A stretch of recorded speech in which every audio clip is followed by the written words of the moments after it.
Salut à tous! Lundi 2 novembre 2020, je suis allé faire mes courses au Carrefour Mélan dans l'agglomération grenobloise.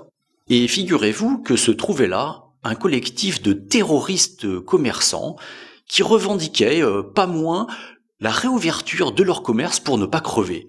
Ils sont quand même pas de la gueule. Alors je m'appelle Elodie, je suis commerçante sur les marchés non alimentaires. Donc je vends du savon de Marseille et je représente un peu tout ce qui est commerce non alimentaire et alimentaire. On a juste envie de travailler, on en a marre. En fait, on ne veut pas cette aide de 1 500 €, on demande juste de travailler. C'est tout ce qu'on désire nous. On est dehors sur les marchés, on a nos masques, on a nos gels hydrauliques, on a tout. Et on respecte tout ce qu'on nous demande.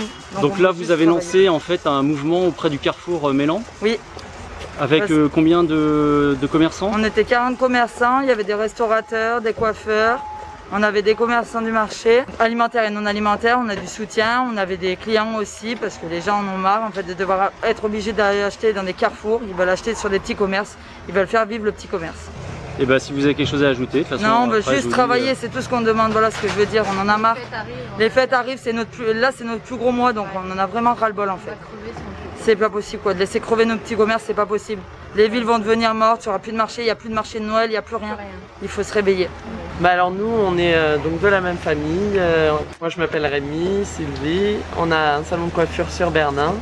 Et du coup on est venu ici pour défendre nos droits, enfin qu'on a envie de travailler et pas de rester chez nous encore en confinement encore une fois pour après repayer encore plus, perdre encore du monde, enfin voilà, c'est vraiment pénible pour nous, donc nous on demande juste à travailler. Nous faire travailler aussi pendant les fêtes, parce que si on perd les fêtes, c'est la cata. Et tous nos collègues sont dans la même chose. Hein. Alors j'ai vu qu'il y avait la police qui était présente, est-ce qu'elle a l'air d'être compréhensive? Oui. D'accord. Eux, ils sont envoyés par l'État, hein, ils y sont pour rien, ils font leur boulot. Hein. Ils n'ont pas le choix, les pauvres, mais voilà, ils veulent bien parler avec nous en dehors. Sans problème. Voilà. Est-ce que vous avez senti qu'ils faisaient du zèle ou au contraire par rapport au premier confinement peut-être Non, ils sont très gentils, très corrects, il n'y a aucun souci. Simplement qu'on les oblige à être là, très nombreux, et quand on décapite des têtes, on fait rien. Alors effectivement, j'ai pu constater que ce jour-là, la police était venue en nombre. Mais on note quand même quelque chose d'important par rapport au premier confinement, c'est qu'ils se la ramènent un petit peu moins. Là, ils commencent peut-être à comprendre qu'il y a un loup derrière tout ça et qu'ils se mettent au service d'une dictature qui écrase progressivement notre pays sous prétexte de mesures sanitaires. Jusque-là, ce nouvel ordre mondial avait mis tout le monde sous hypnose, mais petit à petit, les consciences se réveillent et même la police est en train de sortir de cet état. Donc faut garder espoir, on va bientôt complètement balayer toute cette cabale.